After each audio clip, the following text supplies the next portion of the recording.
back to Stella and her crazy hair. In the last movie, we removed some of the hair around the edges. Now we're going to go into a more complex removal of hair, which is covering the eye. It's going to be a little bit more challenging, so let's dive in and take a look. All right, so I'm going to duplicate the background just because I love to have multiple copies. And that way, in case I ever want to go back to a different step in time, I don't have to use my history to go back through and make changes. I just have it right there. When I'm done editing, I will probably remove those layers.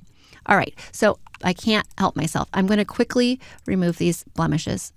So fast, no big deal. All right, let's move them from here too, so that we're not looking at ice cream and chocolate on her face while we're editing out her hair.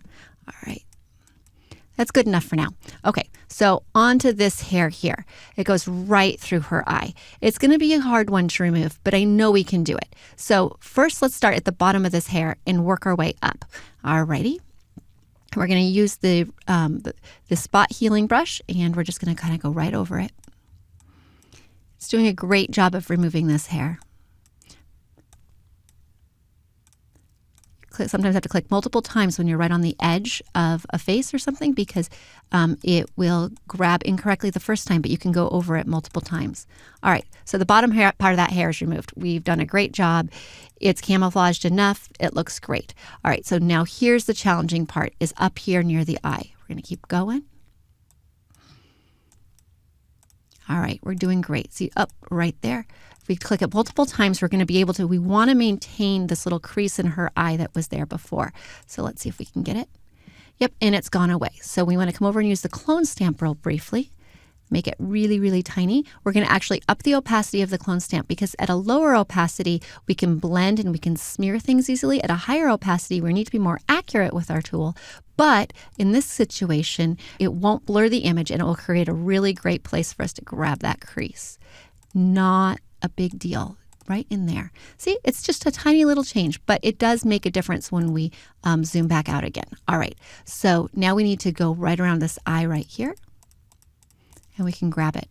Now, for the most part, it would be really easy to clone stamp. You'd think it would be easy to clone stamp around this eye, but unfortunately what happens is with the iris, we've got the lines going in, and the clone stamp won't match when we do that. So let's clean up around the eye, and we're going to deal with the eyeball in a minute. All right, so we're going to clone stamp around right here.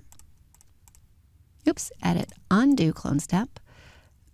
And we're going to switch it back over to the spot healing brush with it looks like a Band-Aid. Now, I do switch back and forth between a lot of tools while I'm editing, and that is just kind of the nature of the beast when we're doing this stuff. We just have to, some tools work better for certain types of backgrounds than others, and so don't feel like you need to create a whole new layer if you're using multiple tools making the same edits. All right, so we've got that cleaned up a little bit better. Let's see if we got that. Yep, that's looking really good. Okay, so now it's time to work on this part of the eye here. We can do two things, right? For right here, it's easy to come back and do a clone stamp and grab from right next to it and slide over. Because if we have repeated pattern in the eyelashes, no one's really going to notice that. It's not going to be a big deal. So let's go right over here. There we go. I'm getting it. There's a little bit too much repeated pattern. I can go over here and grab this tool, the spot healing brush, and that'll actually kind of blend some of the repeated pattern look that we've got. It still doesn't look good. See, if we pull it back, yeah, we're getting there. It's getting a lot closer. But what I'm going to do actually is I'm going to come over here. I'm going to create a new blank layer, and I am going to heal the damage in her other eye right here from this little hair that she has. And we're going to grab her eyeball from this eye and bring it over to the other one. I know that sounds really crazy, but the reason is because the depth and the color and the shape and pattern of the iris is something that we want to have on the other eye to make it look natural. So because we're not on a layer that actually has the eye on it, when we select it, we're going to want to select multiple layers. So let's go grab it. And oops, see, our feather is way too high at 50. So let's go change that. See, exactly. I didn't catch that before I did it. So let's do it to 2 pixels instead. We'll grab right around here. We can grab larger than we think we're going to need because we can always mask back what we don't want. Okay, so here's a selection. And so we want to copy merged. Okay, so that means that we're going to be copying all of the layers here. Here we go. All right, and we're going to be placing it right here on a new layer, edit, paste. Now, in order to move it over, I can hit Control T for transform. Go here. Or I can come down here and hit edit, free transform. It's Command T. All right, there we go. We grab it and let's slide it over. I know, it's funny. A floating eyeball across our screen. Now, when we have this floating eyeball across our screen, we can place it kind of right over where we were before. But it doesn't quite match up, and I don't know if I have it right. So I'm going to come over here and change the blend mode to multiply. Now the eyeballs are stacked on top of each other. Now, the reason we didn't flip the eye like you would normally think we would is because when you're looking at the picture, the background of the eye, I'll put it back to normal so you can see, is going to be the same. You can see me in the picture with my little arm up and my little black body in her thing. If I switched it over, they wouldn't match on either eye, and that would be a problem. All right, so let's go back to multiply mode and let's line this up. We can use this at a lower opacity to make sure that we get the iris and everything lined up right. Now, it's not 100% perfect, but that's close enough for us. So let's bring that opacity back up. Let's bring this back up to normal mode. And now we need to create a layer mask because look, it doesn't quite match up. It doesn't look good. So let's add a mask. Let's click OK that we're happy with this positioning. I'm happy with it because we can change it back later. All right, so let's create a mask. I'm going to hit Alt as I'm doing this because it'll make it so it's black. So that makes it nothing showing through. So anything on that layer that we just added is not showing through.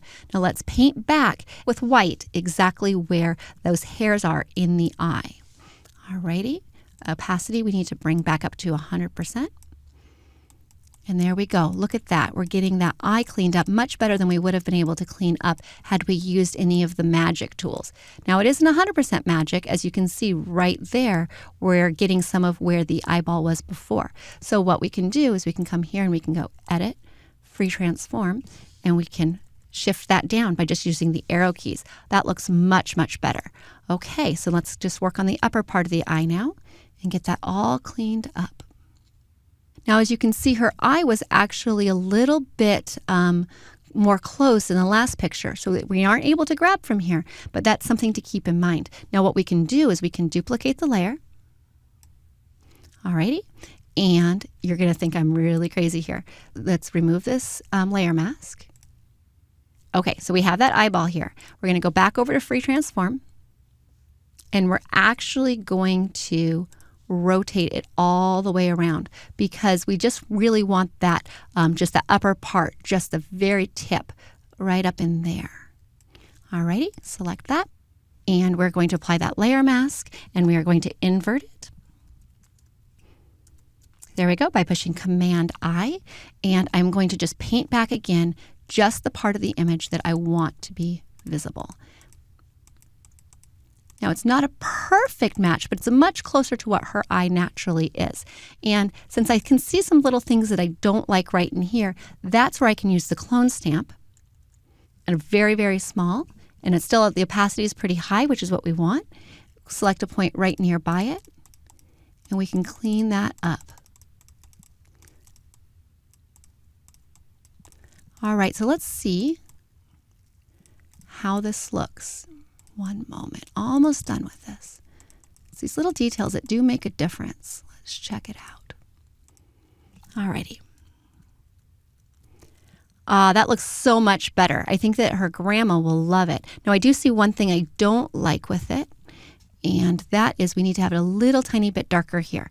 So I know this is a lot of work, but you guys are keeping up great. So one more thing we're going to do is we're going to apply a little bit of a curves adjustment. Now, when we do these adjustment layers, if we click down here, it will only affect the one right below it. And so it'll only affect the changes we just made. There we go. I like that a lot better. Okay, and then I'm going to paint a little tiny bit of reduction. So instead of, I can come here and do opacity down on the entire adjustment I just made, or I can use the mask that we've created and change my brush opacity and lower it, and so that I can just paint on a little bit of change. Let me make it a little bit more obvious for you, where we didn't want that change so dramatic. Okay, let's take a look.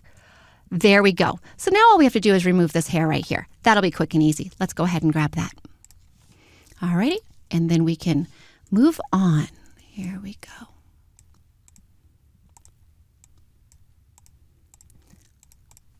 right, remove that hair right there.